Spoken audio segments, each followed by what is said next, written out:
Italy के गांव में सुबह सुबह बच्चों के खेलने की आवाजें आ रही थी। एक घर में आना और उसका पति फेबियो नाश्ता कर रहे थे। आना फेबियो को बड़े प्यार से देखती है। फेबियो बोला, मैं खेत में काम करने के लिए जा रहा हूँ, हो सकता है आने में थोड़ी देर हो जाए। तुम बच्चों का ध्यान रखना और घर का भी ध्यान रखना, क्योंकि गांव में चोरों का बहुत बोला बाला हो रहा है, तो ध्यान से, ठीक है? आना बोली, ठीक है ठीक है, मैं इतनी बेवकूफ़ भी नहीं कि चोर मेरे सामने से घर में चोरी कर लें। मैं सबका ध्यान रखूंगी। फेबियो मुस्कुराता है, नाश्ता करके अपनी कुल्हाड़ी लेकर खेत की तरफ चल पड़ता है। दोपहर बीतती है। आना घर में अकेले बैठी थी, तभी खटखट की आवाज आई। दरवाजे पर कोई आया है। आना हैरानी से सोचने लगी, फेबियो तो देर से आने वाला था, इतनी जल्दी कैसे आ गया? आना ने दरवाजा खोला तो देखा दो आदमी दरवाजे पर खड़े हैं। अच्छे कपड़े, जैसे इटली के राजा के मंत्री हों। उन्होंने महंगे कपड़े, टोपी और जूते पहने हुए थे। आना ने पूछा, आप कौन? एक आदमी बोला, हम राजा के आदमी हैं।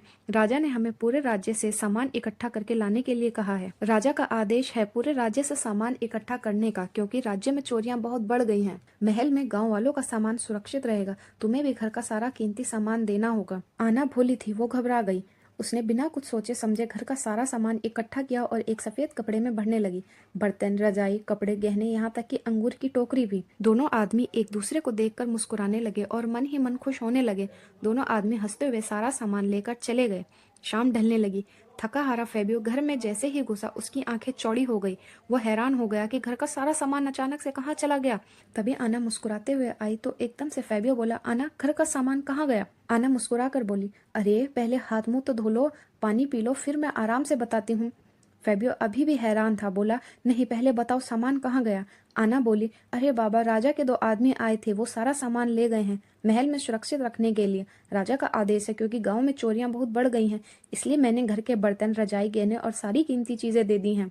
फेबियो का मुंह खुला का खुला रह गया, उसके मुंह से आवाज ही नहीं निकल रही थी। वो बोला, अरे पगली, राजा ने ऐसा कोई आदेश दिया ही नहीं, वो दोनों चोर थे, तुझे बेवकूफ बनाकर सारा सामान ले गए। आना बोली, अरे नहीं नहीं, उन्होंने राजशाही कपड़े पहने थे, काले कोट, ऊंची टोपी और चमकदार जूते।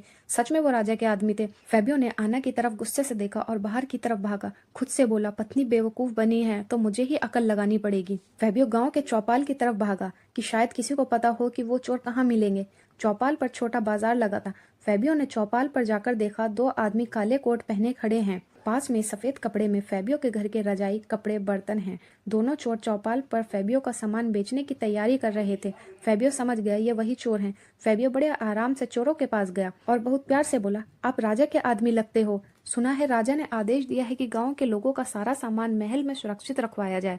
क्या आप भी गांव का सामान इकट्ठा कर रहे हो? चोर मुस्कुरा कर बोले, हाँ हाँ बिल्कुल। तो फेबियो बोला, शायद सुबह आप ही मेरे घर आए थे, घर में मेरी पत्नी अकेली थी, इसलिए वो सोने के सिक्के का डिब्बा देना भूल गई। आप लोग ऐसा करो, मेरे साथ मेरे घर चलो और सोने के सिक्कों का डिब्बा भी महल में सुरक्षित रखवा दो।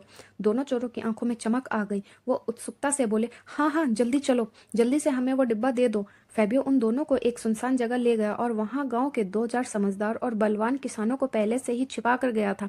जैसे ही चोर लालच में फंसते हैं, गांव वाले उन्हें पकड़ लेते हैं और दोनों की खूब पिटाई करते हैं। सारा सामान भी छीन लेते हैं। बाद में दोनों को राजा के सिपाहियों के हवाले कर देते हैं। फेबियो सारा सामान वापस लेकर घर लौटता है। अन्ना शर्म से सिर झुका लेती है और बोली, मुझसे बहुत बड़ी गलती हो गई, मैं पहचान ही नहीं पाई कि वो चोर थे। फेबियो मुस्कुराते हुए बोला, अरे मुझे बहुत भूख लगी है, पहले कुछ खाने को दे दो। खाना खाते खाते फेबियो बोला, गलती तुम्हारी नहीं है, तुम बस बहुत भोली हो, किसी पर भी आसानी से भरोसा कर लेती हो, अगली बार सोच समझ कर काम करना। दोनों साथ में खाना खाते हैं, लेकिन अब माहौल बदल चुका है। आना थोड़ी समझदार और फेबियो और भी प्यारा लग रहा है।